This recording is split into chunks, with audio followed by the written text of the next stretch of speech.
हाँ जी सुनिए, देखो न्यूटन ने जो लॉ दिया था ग्रेविटेशन का, उसमें इंपॉर्टेंटली उसने क्या बताया था कि दो पॉइंट साइज के मास m1 m2 बीच का डिस्टेंस आर, दोनों मास अट्रैक्टिव फोर्स लगाएगा, अट्रैक्शन टुवर्ड्स सेल्फ F, दोनों मास पे फोर्स का वैल्यू सेम, फॉर्मूला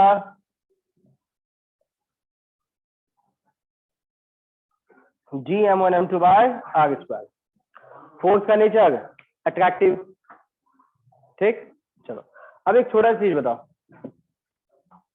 एक पॉइंट है, इस पे एक 10 न्यूटन का फोर्स लगा और एक 2 न्यूटन का फोर्स लगा, बताओ नेट फोर्स 12, सिंपल जोड़ के बताते हैं।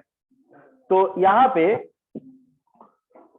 इसी का नाम कहते हैं हम लोग सुपर पोजिशन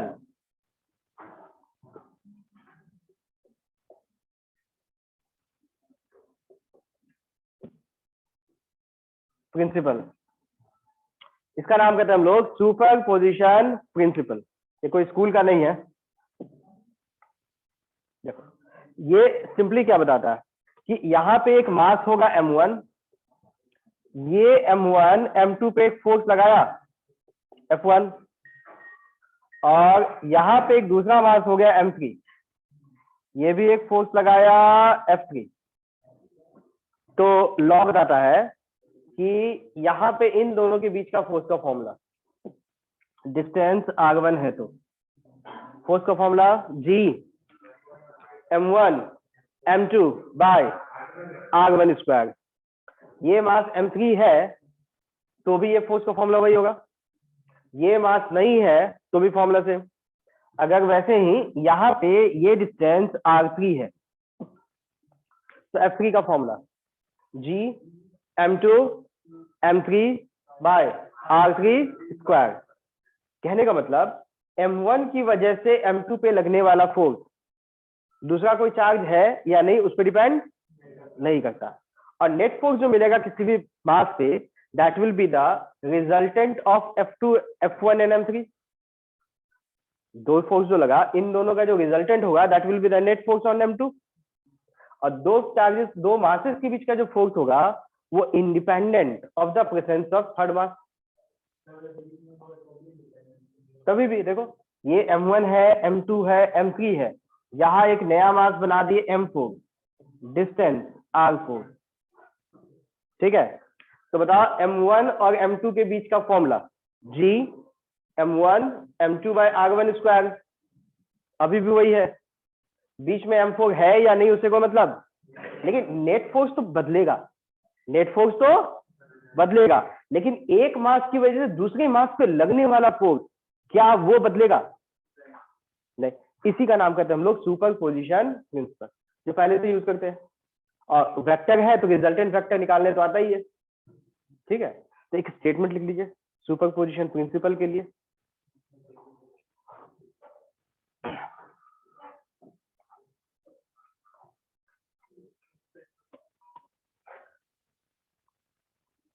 लिखिए the force applied by superposition principle dash देके लिखिए the force applied by one mass,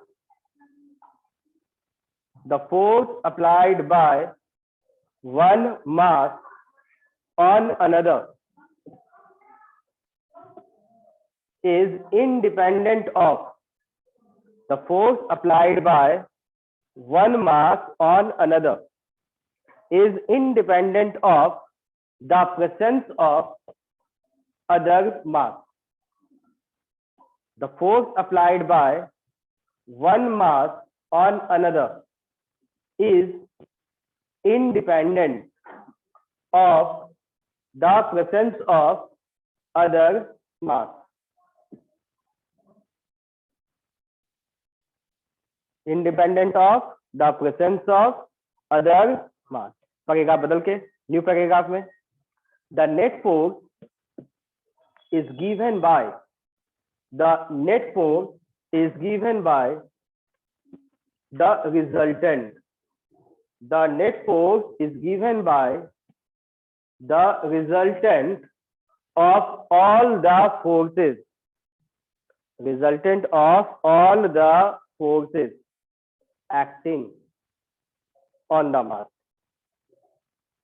Resultant of the net force is given by the resultant of all the forces acting on the mass. ठीक है, देखो ये नाम बस नया है, काम तो हमेशा से वही होता था कि एक ऑब्जेक्ट पे दो फोर्स लगा तो रिजल्टेंट फोर्स बताना है, ठीक है, और दो मास के बीच का फोर्स का फॉर्मूला कभी नहीं बदलता है, नया मास आएगा तो उसका नया फोर्स लगेगा, ठीक है, बस एक नया नाम आ गया सुपरपोजिशन प्रिंसिपल। अब देखो अगर हम लोगों को किसी भी केस में रिजल्टेंट फोर्स का वैल्यू निकालना है तो वेक्टर्स में रिजल्टेंट कैसे निकालते हैं वो थोड़ा याद कर लेते हैं। यहां पे अगर हम लोगों के पास दो मासेस है, दो फोर्स है, एक 10 न्यूटन और सेम डायरेक्शन में 2 न्यूटन, तो बताओ नेट फोर्स ऐड हो जाएगा 12। 10 न्यूटन 2 न्यूटन अपोजिट तो नेट 8 घट जाएगा। ये 10 इधर 2 नीचे 90 एंगल, पाइथागोरस थ्योरम 10 का स्क्वायर प्लस 2 का स्क्वायर रूट में। चलो पाइथागोरस थ्योरम के स्पेशल केस, ये भी एफ हो गया, ये भी एफ हो गया। अब रूट में f square plus f square, root के अंदर 2f स्क्वायर, तो नेट फोर्स रूट 2f। एक और केस, ये भी f हो गया, ये भी इक्वल f हो गया, बीच का एंगल थीटा मिल गया। अब रिजल्टेंट, ठीक है, तो यहां पे क्या होगा, इन दोनों का रिजल्टेंट एग्जैक्ट मिडिल में बनेगा। तो मिडिल बोले तो आधा एंगल, तो f का कंपोनेंट f cos थीटा बाय 2, तो इसका भी कंपोनेंट f cos थीटा में, तो resultant force 2f cos theta. उधर साइड कोना में क्या लिखा हुआ है दिख नहीं रहा है। एक मिनट, देखो ये हो गया f, दूसरा भी हो गया f, ठीक है, बीच का एंगल हो गया थीटा, तो दोनों का रिजल्टेंट एग्जैक्ट मिडिल से जाएगा। हाफ एंगल इज थीटा बाय 2, तो इस f का कंपोनेंट f cos थीटा बाय 2, ठीक है, इट इज f cos थीटा बाय 2। दूसरे f का कंपोनेंट भी f cos थीटा बाय 2 ऐड हो गया। अब देखो इसका एक कंपोनेंट आएगा f sin थीटा बाय 2, इसका भी एक कंपोनेंट f sin थीटा बाय 2, दोनों का डायरेक्शन अपोजिट और वैल्यू भी सेम, तो sin थीटा बाय 2 वाला component cancel, f sin theta बाय 2, वैसे इसका भी f sin थीटा बाय 2 कैंसिल, क्योंकि इक्वल था ना, तो नेट फोर्स क्या होगा 2f cos। तो ये सारे मेथड्स हैं जो आपको ध्यान में रखना पड़ेगा। अच्छा ऐसा होता दोनों अलग अलग होता तो एक 2 न्यूटन और एक 8 न्यूटन, तो ये कंपोनेंट कैंसिल आउट होता क्या, ये 8 है 12, तो 12 cos थीटा बाय 2, और ये 2 होता तो 2 sin थीटा बाय 2, क्या ये दोनों कैंसिल आउट होता नहीं। अगर मान लो वैल्यू अलग अलग हुआ तो फॉर्मूला रिजल्टेंट का a square plus b square plus 2ab cos theta, वही पुराना मेथड, ठीक है। अगर सेम वैल्यू हुआ तो रिजल्टेंट 2f cos थीटा बाय 2। अप्लाई करना सीखे। देखो पहला बस ध्यान में रखिएगा, नेट फोर्स निकाल के फोर्स का पहले डायरेक्शन दिखाना है और डायरेक्शन के बाद ढूंढना है कैसा सिचुएशन है, उसके अकॉर्डिंग रिजल्टेंट। पहला मास m, दिस वन 2m, एक और मास 3m, इसका नाम a b, लेंथ l दिया है। Find net force acting on mass eight a and net force acting on mass eight b। एक मैं निकाल के बताता हूं, बाकी फिर आप लोग निकालेंगे। ए वाले मास पे नेट फोर्स का वैल्यू और दूसरा डी वाले मास पे नेट फोर्स का वैल्यू, दोनों निकालना है। पहले क्वेश्चन नोट कीजिए।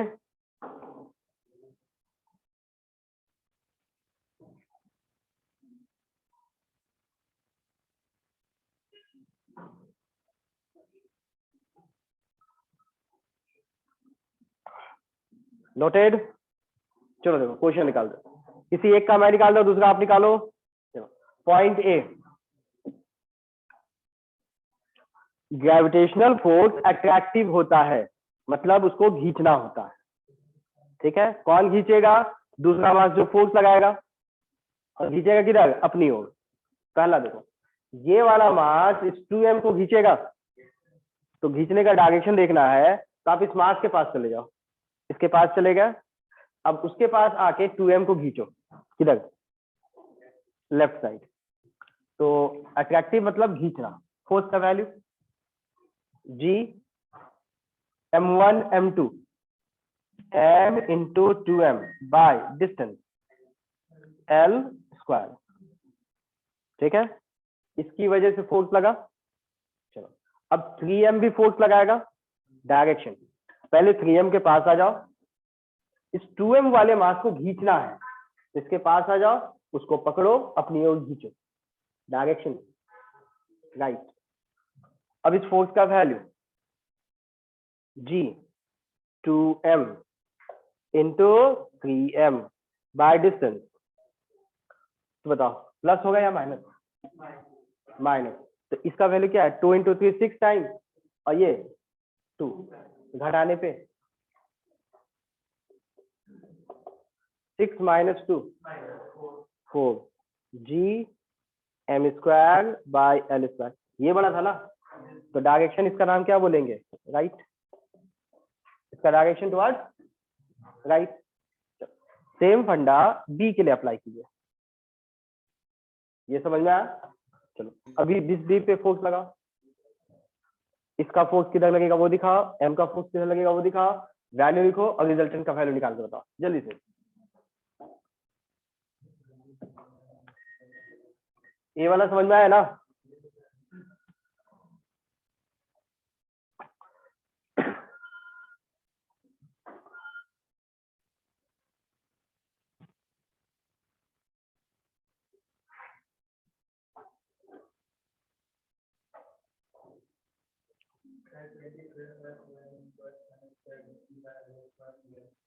ठीक,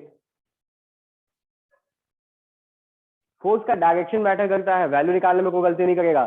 जी m1 m2 बाय डिस्टेंस के स्क्वायर, फॉर्मूला बहुत सिंपल है, डायरेक्शन पर ध्यान दो। चलो यहाँ देखो, इस बी को बताओ ये वाला मास किधर खींचेगा? Right left. इस मास के पास आ जाओ, लगाने वाला फोर्स कौन है? m। इसके पास आ जाओ, उस मास को देखो, पकड़ के खींचना है, किधर खींचेंगे? Direction clear? Value G m into 3m, 3m square by distance, distance L या 2L? 2L, तो 2L का स्क्वायर 4L स्क्वायर हो गया। चलो अब इसके पास आ जाओ, ये भी बी पे फोर्स लगाएगा, खींचेगा, खींचो, डायरेक्शन समझ में आया? Value G 2m into 3m 6m square by distance L square. तो फाइनली दोनों का ऐड होगा या माइनस? ऐड। तो ऐड करने के लिए क्या कीजिए, कॉमन टर्म निकाल लीजिए, GM square by L square common निकालिए, एक हो जाएगा 3/4 और दूसरा वाला 6। अब ऐड कीजिए, बताइए आंसर क्या आएगा? 6 into 4 24 plus 3 27। Answer is 27/4 GM square upon L square. समझ में आया? सेकंड, ये भी M हो गया, ये भी M हो गया, ये भी m हो गया, लेंथ l, ठीक है। फाइंड एफ ए वाले पे फोर्स लगेगा जो उसका वैल्यू,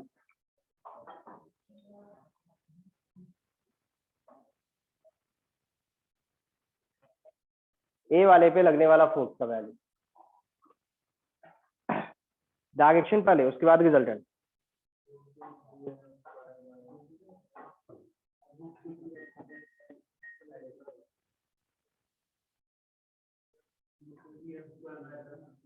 बिल्कुल सही, √2 GM² A²। जल्दी से बटका कीजिए बाकी लोग भी,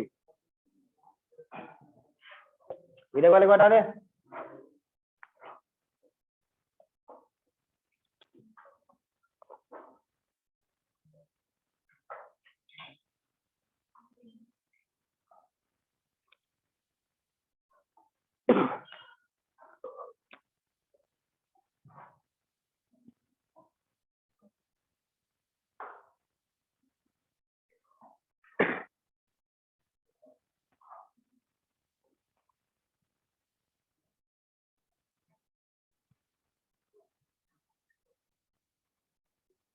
चेक करें, चलो दिस इज पॉइंट ए, इस पे फोर्स लगा, इस मास के आ जाओ, ये इसको खींचेगा किधर, चलो वैल्यू GM × m²/L², ये मास के पास आ जाओ, इसको खींचना है नीचे, वैल्यू GM × m²/L², दोनों के बीच का एंगल 90, और वैल्यू भी इक्वल है, तो F और F इक्वल 90 एंगल पे, तो √2F, तो नेट रिजल्टेंट ए का, FA का वैल्यू क्या होगा, √2F का वैल्यू GM²/L², बिल्कुल सही। नंबर 3, सर √2 क्यों वहां पर लिखा गया? ये देखो F और F इक्वल हुआ तो रिजल्टेंट √2F, या फिर दूसरा तरीका F² + F², पाइथागोरस थ्योरम लगेगा, यस 2F² का रूट लगेगा ना, √2 × F, M, ये भी M, इसको भी मास M मिला,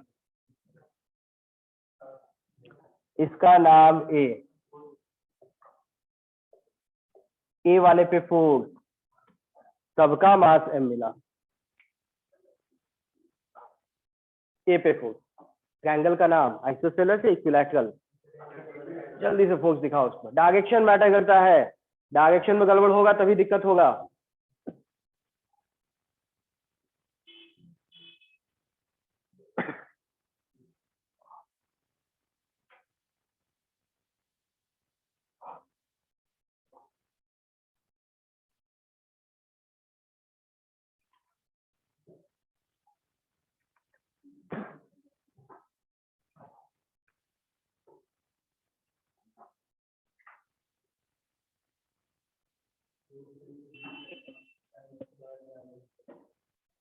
क्या,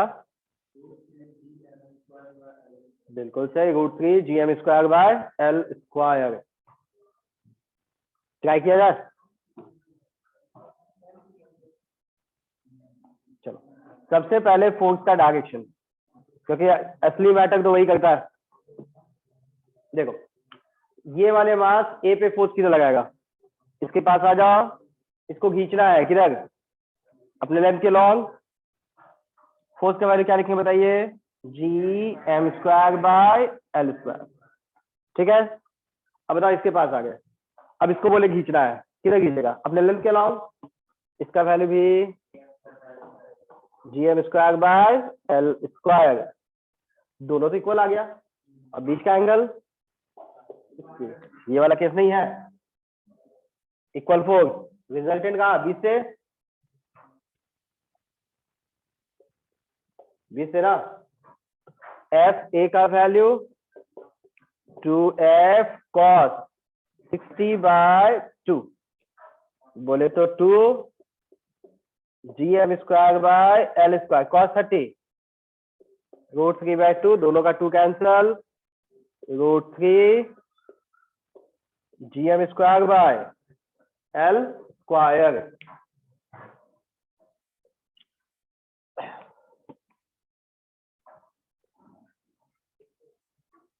L L L, ये भी L है।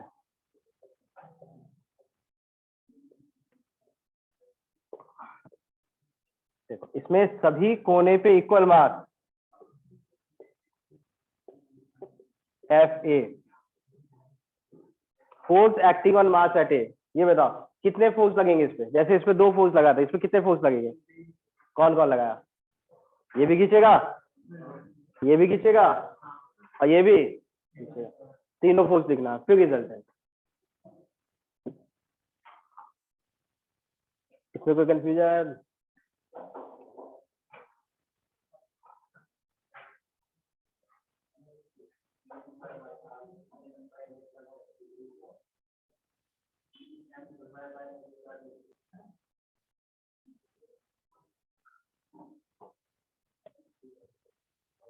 कॉपी में लिख, गलती नहीं होगा। कॉपी में लिखोगे तो गलती नहीं होगा। छोटा छोटा चीज छूट जाता है वर्बली बोलने से। लिख लेंगे तो वो गलतियां नहीं होगी। इसको हटा दे, एंगल ब्रैकेट बताओ क्या क्या आएगा?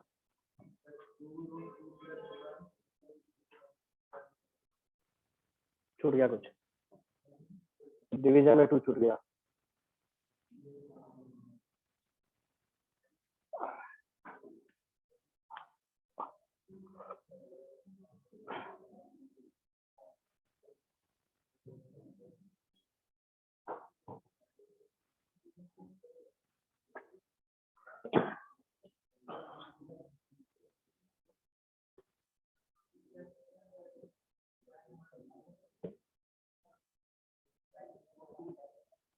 पहले सारे फोर्स दिखाओ ना, पॉइंट ए दिखाओ, सभी फोर्स का डायरेक्शन पहले दिखाओ, वहां से सारे फंडे क्लियर होंगे। एक एक करके फोर्स लगाओ। बताओ ये वाला मास किधर खींचेगा? नीचे, तो नीचे वाले फोर्स का वैल्यू GM² बाय L²। अब देखो इस मास के पास आ जाओ, इसको खींचना है। ये मास ए को किधर खींचेगा? लेफ्ट, इसका वैल्यू GM² बाय L²। अब हो गया ये वाला मास, ये भी खींचेगा डायगोनली, फोर्स का value GM² by distance √2L, L √2L। √2L का स्क्वायर करने पे ये समझ में आया? डायगोनल का लेंथ √2L, तो डिस्टेंस का स्क्वायर ना, तो √2 का स्क्वायर 2L², 3 का रिजल्टेंट। ठीक है, तो जब भी देखो 2 फोर्स है, रिजल्टेंट आसानी से निकल जाएगा। 3 होता है तो तरीका क्या? तो पहले आप उन फोर्स को ढूंढो जिनके बीच का एंगल 90 है, उनको ढूंढो जिनके बीच का एंगल 90 है, उनका रिजल्टेंट निकालो। उसके बाद देखो उसका रिजल्टेंट तीसरे के साथ कैसा है। जैसे ये दोनों के बीच का एंगल 90 है, इक्वल है, तो रिजल्टेंट √2F, तो इसका वैल्यू √2F बोले तो GM² बाय L²। अब देखो इसके साथ ये वाला सेम डायरेक्शन, तो नेट वैल्यू प्लस और माइनस, तो आंसर बताओ। कॉमन GM² बाय L², एक हो गया 1/2, दूसरा हो गया √2। सिंप्लीफाई कर देंगे, कर सकते हैं आगे भी, 2 को मल्टीप्लाई भी कर सकते हैं यहाँ पे। समझ में आया? क्या बोलो, पूछो, अरे पूछो, क्या पूछना है? लड़की जैसा हमारा पूछना कुछ? पक्का? जबरदस्ती शादी कोई नहीं करवाएगा, घबरा मत।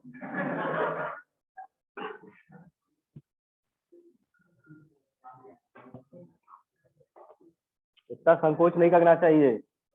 अब पूछ रहा है किससे? बगल वाले से, वो भी पहली बार पढ़ रहा। पक्का?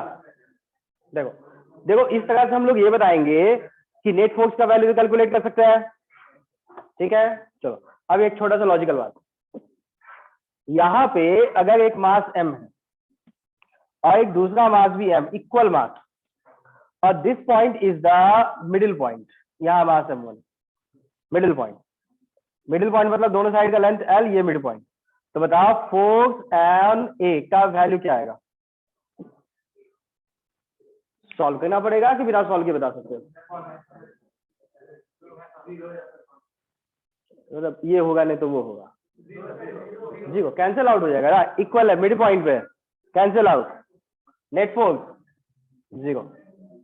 अगर उसी तरह से आपको ये बोला गया एक स्क्वायर है,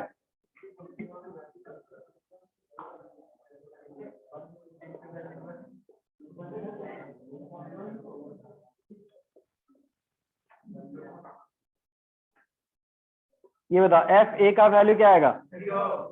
0 पक्का? तो कंक्लूजन, अगर मास का डिस्ट्रीब्यूशन सिमेट्रिक है, मतलब सब जगह सेम मास, ठीक है, तो ज्योमेट्रिकल सेंटर पे जो मास डालेंगे उस पर हमेशा नेट फोर्स 0 आएगा। पहले दोनों लिख लीजिए फिर स्टेटमेंट लिखवाते हैं।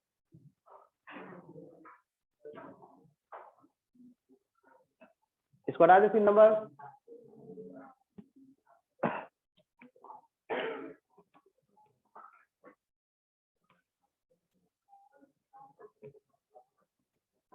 हो गया दोनों डायग्राम।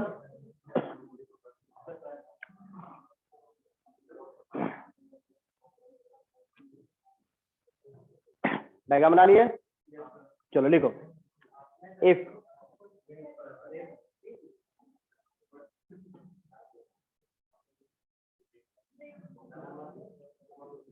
तो पहले स्टेटमेंट लिख लो फिर बाद में डायग्राम बनाइएगा। If mass is distributed symmetrically, if mass is distributed symmetrically, then net force acting on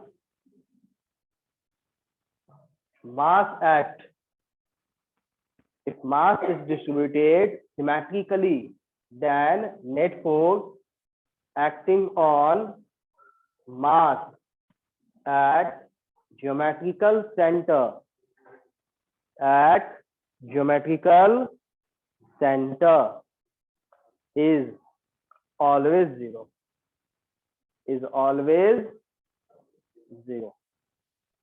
पक्का?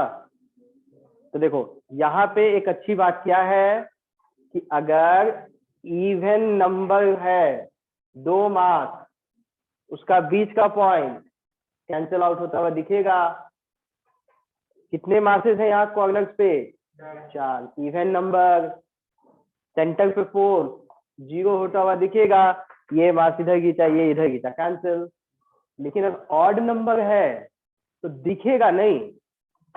जैसे अगर आप इक्विलैटरल ट्रायंगल बनाते हैं, इक्विलैटरल ट्रायंगल, और सभी कॉर्नर्स पे इक्वल मासेस है, C इज द सेंट्रॉइड, यहां पर भी मास m बना दिए, तो force on mass eight C ये वैल्यू भी 0। अब यहां क्या होगा कि ये फोर्स 0 होता हुआ दिखेगा नहीं। क्यों? क्योंकि देखो ये मास इस मास को अपनी ओर खींचेगा, ये मास से अपनी ओर खींचेगा, ये मास ऐसे खींचेगा। कैंसिल आउट होता हुआ दिख रहा है क्या? नहीं ना। तो वेक्टर में एक प्रॉपर्टी है क्या, अगर equal value of force, equal magnitude of force लगेगा और सभी फोर्स के बीच का एंगल इक्वल हुआ तो हमेशा नेट फोर्स 0। देखो यहाँ सबके बीच का एंगल 120 120 120 होगा, तो हमेशा नेट फोर्स 0। तो होगा क्या कि अगर इवन नंबर ऑफ साइड्स है तो कैंसिल आउट होता हुआ दिखेगा, अगर ऑड नंबर ऑफ साइड्स है तो कैंसिल आउट होता हुआ दिखेगा। लेकिन ध्यान में रखेंगे कि वो भी 0 के ही इक्वल होगा, नहीं तो बिना मतलब का मेहनत करना पड़ेगा। Got it? तो इसी तरह से कई बार कंफ्यूज कराने के लिए लोग क्या करते हैं, पेंटागन बना देते हैं। ये लो ड्राइंग खराब हो गई। सात साइड ऐसा बनता वैसा नहीं है, सबके बीच का एंगल क्या होता है, 360/5 72 होता है। ठीक है, तो 72 के लिए थोड़ा सा टेढ़ा बनाना पड़ेगा इसको, ऐसे कर देना पड़ेगा। ठीक है, ये गड़बड़ हो गया। चलो ठीक है, यहाँ पे पेंटागन हो गया, सबके कॉर्नर्स पे मासेस इक्वल।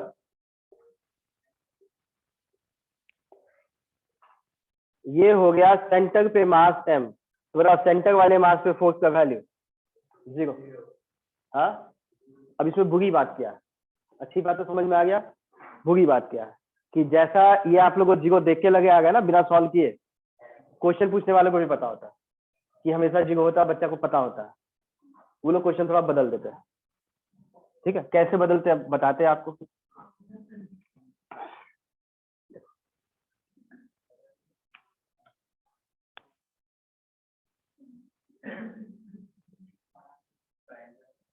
ट्रायंगल, इसका मास m, 2m m,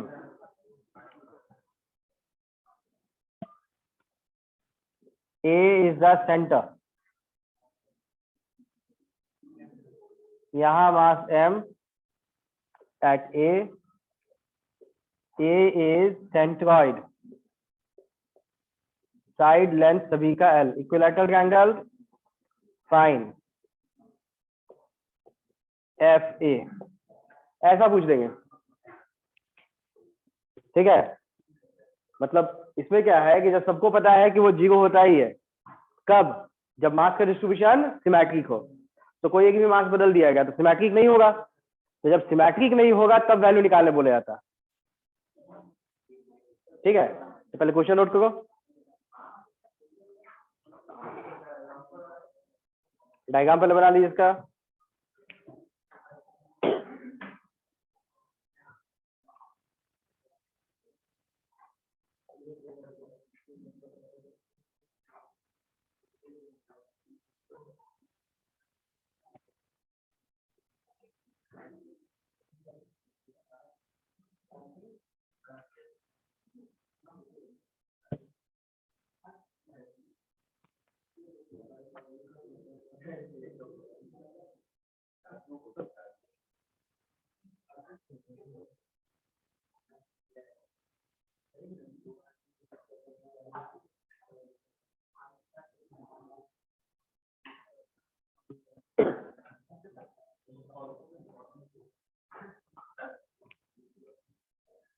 क्वेश्चन लिख लिए, चलो अब देखो सॉल्व करने के लिए क्या करना होता है कि यहाँ आप जो सिमेट्रिसिटी नहीं है, आप ढूंढो कौन सा मास गलत गड़बड़ किया, गड़बड़ करने वाला कौन था, 2m।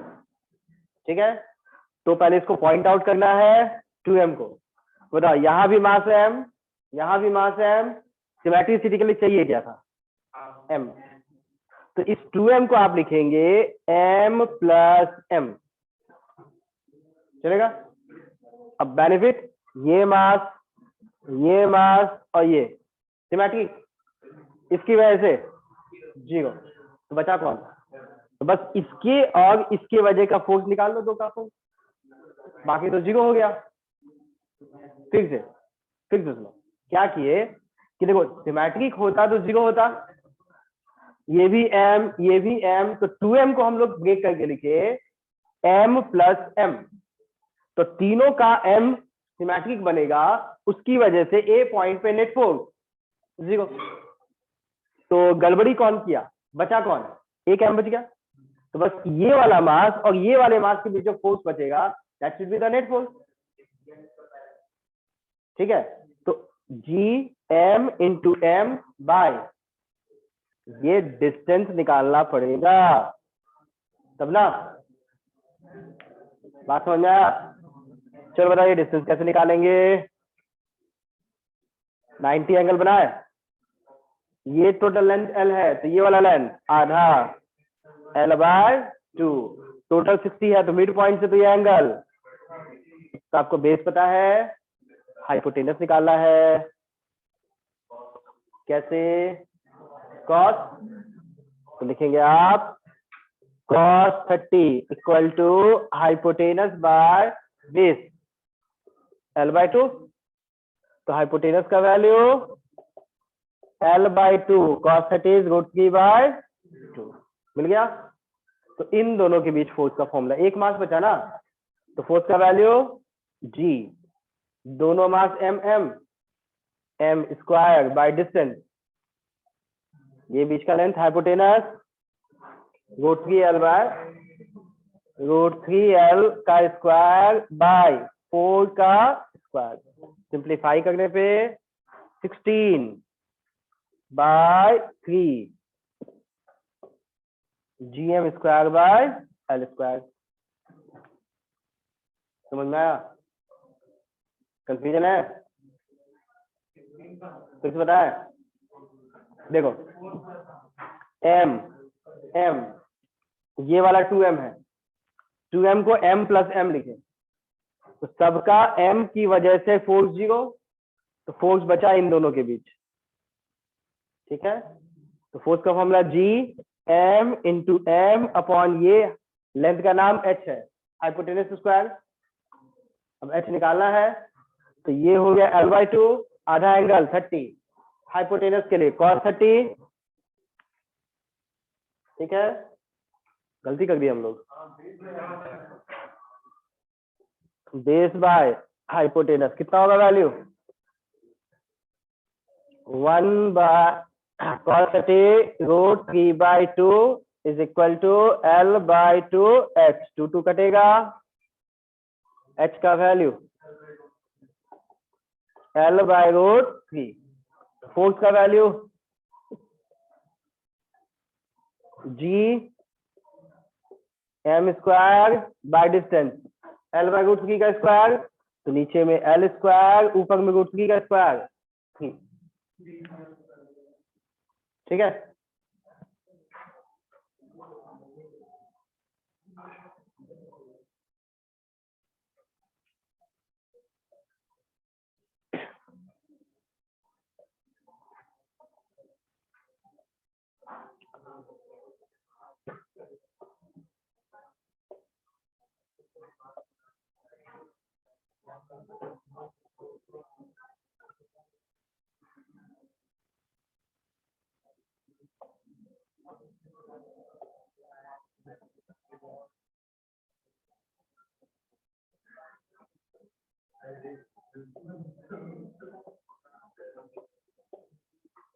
चलो बताओ आंसर पहले का।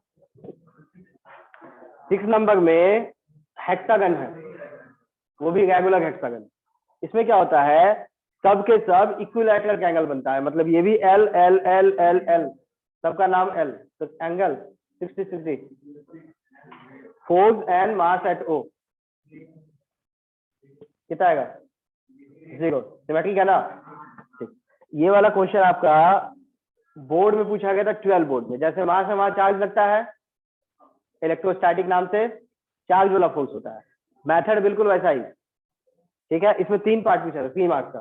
पहला पार्ट ये, दूसरा if m at A is removed find FO। पहला में तो कोई दिक्कत नहीं है ना? सेकंड,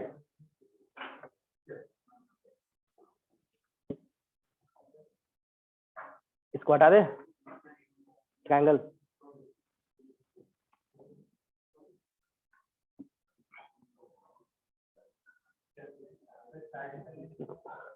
साइड लेंथ L, सबका साइड लेंथ L, बिल्कुल सही। अब बताओ सेकंड वाला कैसे बनेगा? अच्छा, तीसरा भी बता ही देते हैं, क्वेश्चन क्या है पहले वो बता देता है। If m at A and B both removed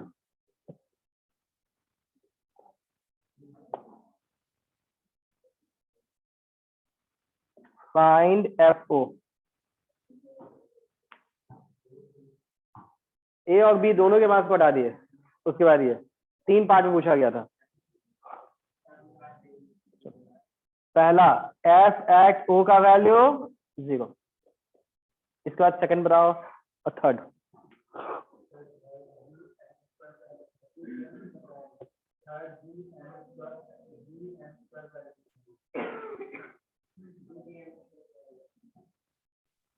sir third वाला में लास्ट में क्या लिखा हुआ है? If M at A, mass at A and B both are removed, find FO। find FO।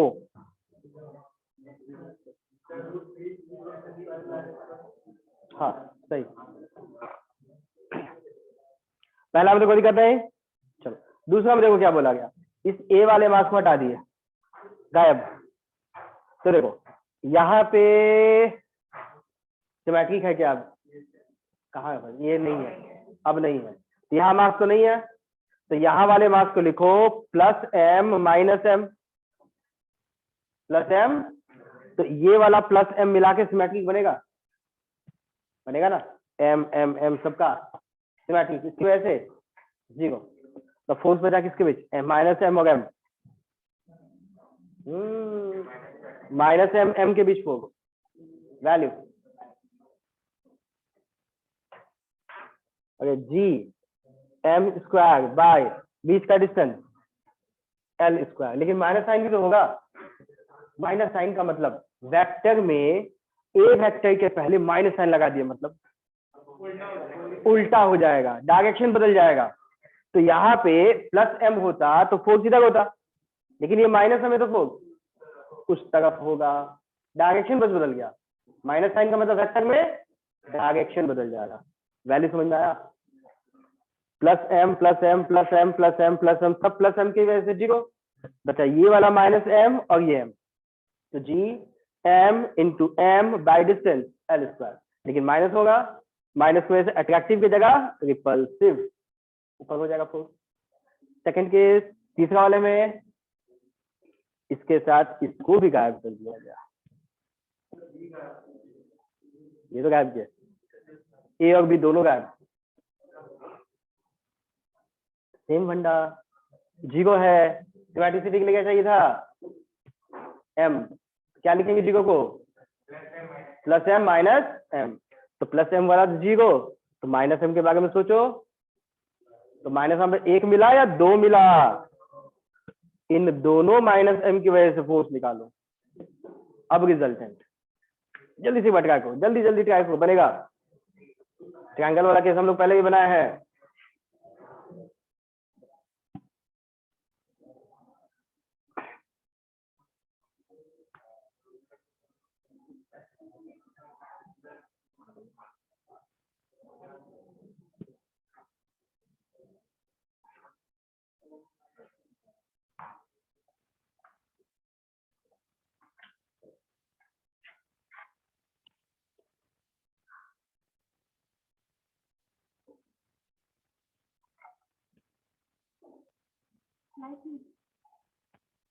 नहीं है,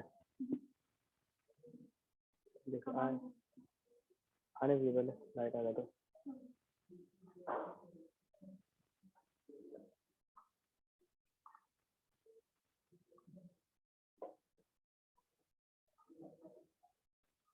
वन टू लाइट आया तो, नहीं आया तो छोड़ दीजिएगा, नंबर हटा दीजिएगा।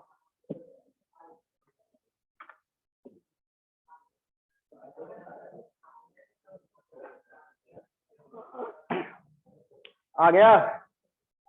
नहीं, ये लो। अब देखो ये मास इसको किधर खींचेगा? नीचे, लेकिन -m है किधर? ऊपर। माइनस है ना, ऐसे ऐसे बुझेगा ना। माइनस है तो इधर नहीं, उल्टा। Value Gm² by L²। अब फिर से देखो, यहां फिर से माइनस, खींचेगा या धक्का देगा? धक्का देगा इधर। अब बताओ इन दोनों के बीच का एंगल 60, वैल्यू फोर्स का G M into M, G M square by resultant 60 है, 2f cos थीटा बाय 2, एफ ओ का value 2 G M square by L square, cos 30 root 3 by 2, so it is 2 gm square by l square root 3 by 2, दोनों 2 cancel, it is gm square by l square. समझ क्या? अच्छा root 3 घूमने गया था लगता है, वापस आ गया। तो बताओ ये सारे फंडे समझ में आए? चलो एक बार बताओ, कोई ऑब्जेक्ट अगर सर्कुलर पाथ में जाता है तो एक सेंट्रीफ्यूगल फोर्स लगता है, direction away from the centre of circle, और सेंट्रीफ्यूगल फोर्स का formula m v square by r. ठीक है, तो देखो इसमें क्या करना होता है, ग्रेविटेशनल फोर्स में अगर मासेस इन्वॉल्व है तो ग्रेविटेशनल फोर्स भी लगेगा, और साथ में सर्कुलर पाथ है तो एक सेंट्रीफ्यूगल फोर्स भी लगेगा। ठीक है, इसको ऐसे देखो, सपोज यहाँ पे एक मास है कैपिटल एम फिक्स, इसको हिलने डुलने नहीं देना, स्मॉल आर्क डिस्टेंस पे एक छोटा सा मास है। ठीक है, और इस मास को हम लोग ऐसा सर्कुलर पाथ फॉलो करवाएंगे, ऑर्बिट सैटेलाइट वाला मोशन। तो इस ऑर्बिटल पाथ में जब जाएगा तो इसका एक वेलोसिटी होगा या नहीं, v का वैल्यू क्या मिलेगा, v समझ में आ रहा है? चलो कैसे निकालेंगे सब, देखो इन सब के लिए बस कुछ नहीं, प्री बॉडी डायग्राम एफबीडी। ठीक है, तो दोनों मास एक दूसरे पे ग्रेविटेशनल फोर्स, तो बताओ इस वाले मास पे ग्रेविटेशनल फोर्स किधर लगेगा, toward centre, f gravitational, circular path में तो एक centrifugal formula m v square by radius, और दोनों को इक्वल बना देना है। तो क्या बोलेंगे, gravitational force should be equal to m v square upon r, g small m capital m by r square is equal to m v square upon r. एक रेडियस कटेगा, ये मास भी कटेगा, v का वैल्यू आसान है ना। तो सर्कुलर पाथ में हमेशा एक सेंट्रीफ्यूगल फोर्स और एक ग्रेविटेशनल फोर्स, और दोनों को इक्वल, तभी सर्कुलर पाथ फॉलो होगा। इसको पहले नोट कर लीजिए, ऐसा ही एक और क्वेश्चन देते हैं।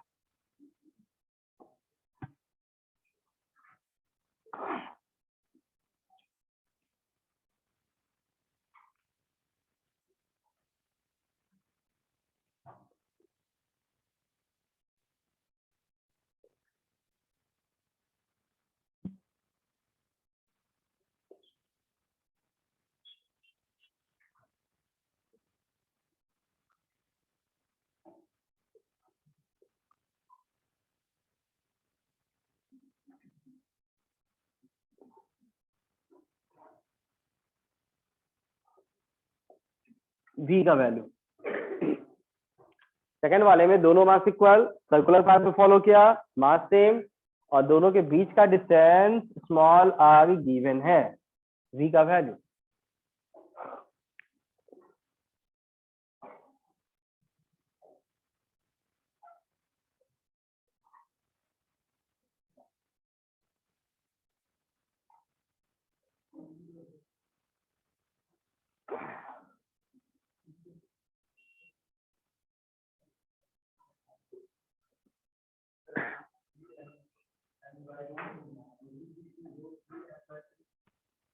चेक करना पड़ेगा। एबीडी बना, चलो सर्कल में घुमाया तो सेंट्रीफ्यूगल की तरह बाहर, सेंट्रीफ्यूगल बाहर, फॉर्मूला क्या होगा सेंट्रीफ्यूगल का, m v square by radius या डायमीटर, रेडियस तो सेंटर से लेते हैं, आगे r/2 r/2 और ग्रेविटेशनल फोर्स अंदर दो ही फोर्स लगा बैलेंस। बताओ gravitational force is equal to mv² upon r/2। Force का वैल्यू ग्रेविटेशनल g, दोनों का mass m² by distance r², centrifugal mv², radius r2 पर। अब एक m तो कटेगा, एक रेडियस भी कटेगा, तो v निकालने के लिए 2 वाला टर्म नीचे, तो यहां से v का वैल्यू gm/2r, ये v² था तो v के लिए रूट। मतलब मिला जुला के क्या है, ग्रेविटेशन में शुरुआत में जो हम लोग देख रहे हैं फ्री बॉडी डायग्राम जैसा कहा नहीं है ना, बस फोर्स का नाम ग्रेविटेशनल फोर्स हो गया, जिसका फॉर्मूला पता है अभी अपने को। अब कई बार क्या होता है, ऐसे ही क्वेश्चन में थोड़ा थोड़ा चेंज कर दिया जाता है।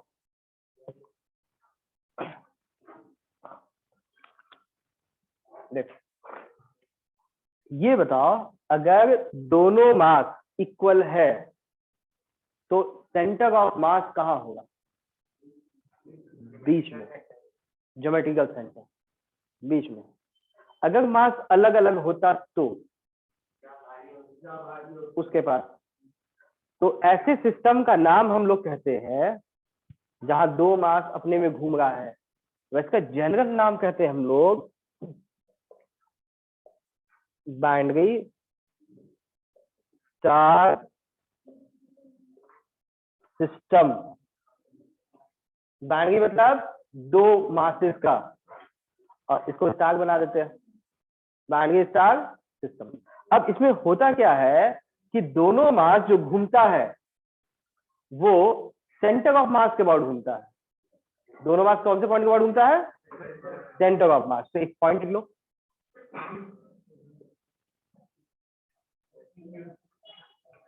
लिखे द टू मासेस, लिखे the two masses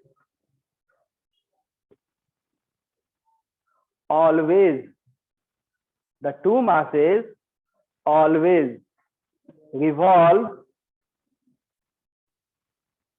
in circular path about center of mass.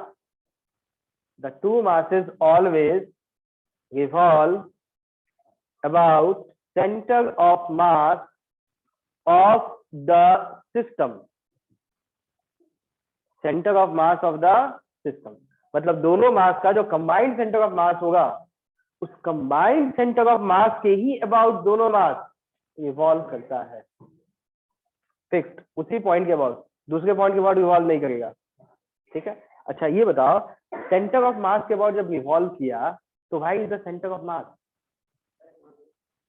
या फिर इसको ऐसे बोला जाए, अगर यहाँ पे दो मास है, इसका मास m, इसका मास 4m, अलग अलग मास, ठीक है। और सेंटर ऑफ मास कहाँ होता है बताओ? हेवी मास के पास, तो बड़ा वाला मास ये है तो इसके पास में कहीं cm होगा, ठीक है।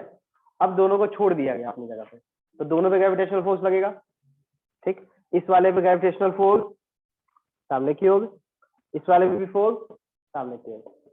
अब दोनों छोड़ दिया जाए तो कहीं ना कहीं तो कोलाइड करेगा। कोलिजन पॉइंट कौन सा? Centre of mass. Collision point कौन सा? Centre of mass. क्यों? क्योंकि देखो, अगर हम लोग इन दोनों को एक सिस्टम जैसा मानते हैं, समझ लो ध्यान से, हाँ, अगर हम लोग इन दोनों को एक सिस्टम जैसा मानते हैं, मान लिए, तो बाहर से क्या कोई फोर्स लगाया? तो बाहर कोई फोर्स लगाया नहीं, और दोनों पहले रेस्ट पे था, तो क्या सेंटर ऑफ मास का कोई वेलोसिटी था? एक्सेलरेशन भी नहीं, वेलोसिटी भी नहीं, तो सेंटर ऑफ मास का पोजीशन चेंज होता है क्या? अगर दो मास को एक ही जगह डाल देंगे तो उसी जगह का नाम तो सेंटर ऑफ मास होगा, जहां पर मास है उसी का नाम सेंटर ऑफ मास। तो दोनों का हमेशा फ्री कर देंगे कोलिजन के लिए, तो कोलिजन पॉइंट कौन सा हमेशा? सेंटर ऑफ मास, ठीक है। बिकॉज एक्सटर्नल फोर्स नहीं है, सिर्फ इंटरनल फोर्स है।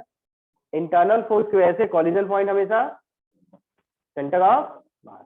अगर ये दोनों बाइनरी स्टार सिस्टम होता, ठीक है, तो बाइनरी स्टार सिस्टम में दोनों रिवॉल्व करता सर्कुलर पाथ में। ये वाला का सेंटर ऑफ मास टुवर्ड्स इसका छोटा रेडियस, इसका बड़ा रेडियस, और दोनों का रिवॉल्व सेंटर कौन सा? Centre of mass. एक और पॉइंट लिख लो, वही बाइनरी स्टार सिस्टम का ही पहला पॉइंट तो लिख लिए, दूसरा पॉइंट लिख लो बाइनरी स्टार सिस्टम में ही, ठीक है। The two masses are always at, the two masses are always at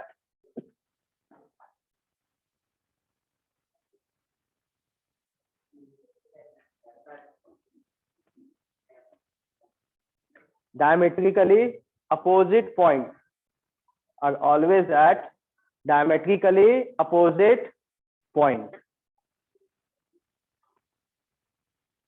Next point, इसी पे next point. If, अगला पॉइंट लिखना है, if the masses are stopped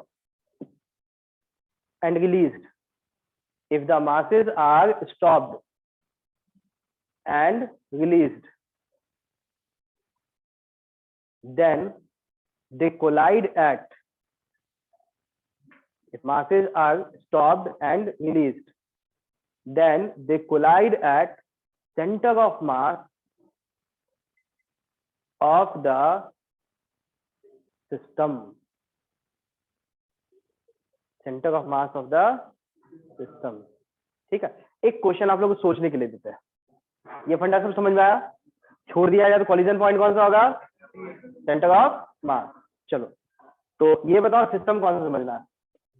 अर्थ सन का सिस्टम बताया या अर्थ और मून का सिस्टम? अर्थ सन। चलो, तो बताओ पाथ कैसा होता है अर्थ का सन के अराउंड? इलिप्टिकल, ठीक है। अब देखो कहा क्या रहता है, ऐसे शेप का नाम होता है इलिप्स, ठीक है। और इलिप्स में ऐसे लाइन खींचा जाता है, एक्स एक्सिस और एक वाई एक्सिस। इसमें दो फोकस होता है, एक F1 और एक F2। अब देखो कहा जाता है कि सन F1 और F2 में से कोई एक जगह होगा। अब इसका मतलब नहीं कि आधा घंटे के लिए यहाँ करके फिर 1 घंटे के बाद यहाँ पहुंचा दिए, एक ही जगह पे रखना है और उसका जगह बाद में नहीं बदलना, ठीक है। तो सपोज हम लोग इस जगह पे सन को बैठा दिए, ठीक है। अब अर्थ को बोलना है कि ऐसे चक्कर काटो, ठीक है। This is the path. Now the question, सोचने वाला क्वेश्चन, ये बताओ सेंटर ऑफ मास, बाहर से कोई फोर्स तो लगा नहीं, सेंटर ऑफ मास का पोजीशन क्या बदलता है? अभी क्या सके, बाहर से कोई फोर्स नहीं लगेगा तो सेंटर ऑफ मास का पोजीशन भी नहीं बदलेगा, पक्का। अब देखो जब अर्थ यहाँ पे है, अरे ठहर जाओ, मास अर्थ यहाँ पे है, इसका कुछ वेलोसिटी भी होगा, सन यहाँ पे है, तो बड़ा मास कौन सा है? सन। तो सेंटर ऑफ मास किधर होगा? इधर कहीं होगा, इधर कहीं होगा। अब ये घूमते घूमते यहाँ चला गया, अर्थ तो जगह बदलेगा ना, यहाँ पे वेलोसिटी होगा अर्थ का।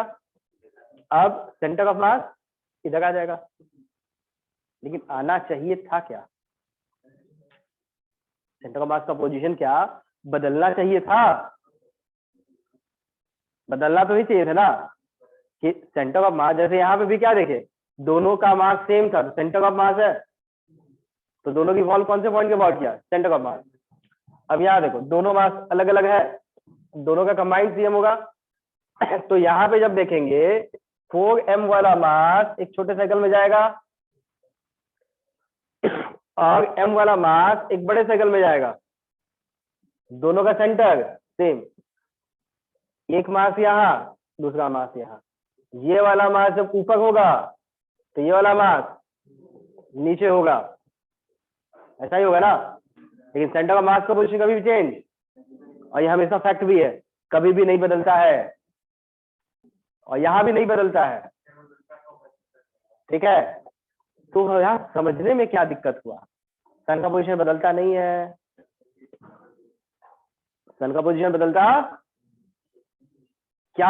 यहाँ प्रॉब्लम तो फंसा ना कि दोनों यहाँ मास लगाएंगे तो सेंटर ऑफ मास यहाँ, अब अर्थ यहाँ आ गया तो सेंटर ऑफ मास इधर, बदल तो रहा है लेकिन बदलना तो नहीं चाहिए था।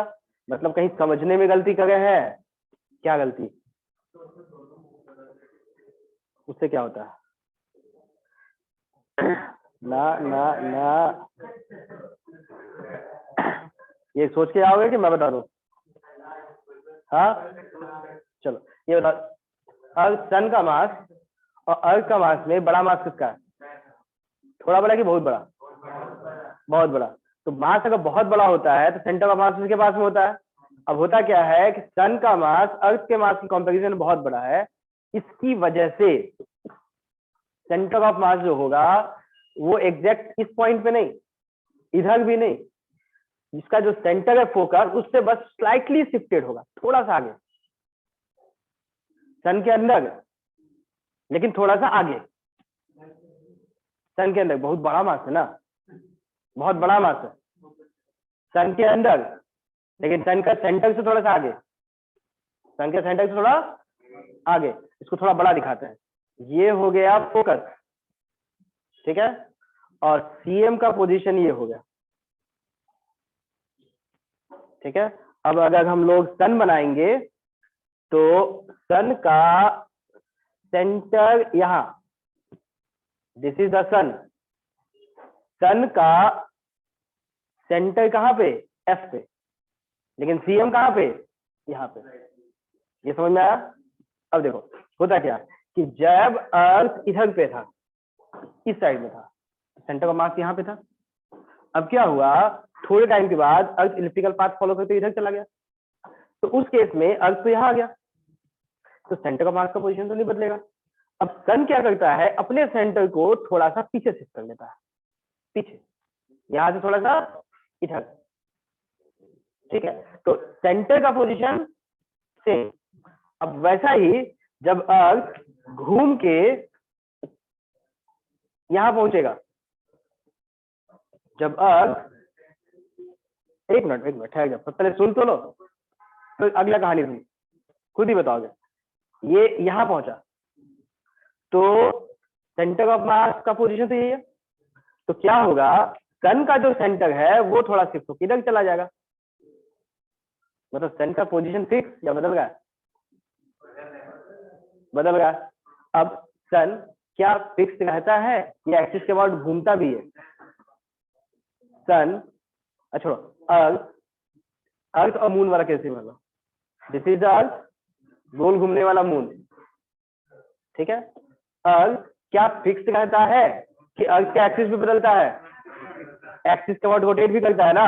अब कैसे रोटेट किया, इधर था अर्थ यहाँ पे, फिर थोड़ी देर बाद अर्थ ऐसे, फिर ऐसे घूम रहा है, क्या दिखेगा अर्थ को कि अर्थ भी किसी पॉइंट के अबाउट रोटेट कर रहा है। हाँ अगर होता है अर्थ भी because of the motion of the moon अपनी जगह फिक्स नहीं, इसका पोजीशन भी थोड़ा थोड़ा अर्थ का पोजीशन भी बदलता है, और वो पोजीशन में जो चेंज होता है वो ऐसा लगता है कि अर्थ अपने एक्सिस से थोड़ा सा साइड होते हुए रोटेट भी कर रहा है। तो वन ऑफ द रीजन अर्थ का रोटेशन जैसा जो थोड़ा सा इफेक्ट दिखता है, because of this CM position change नहीं होना।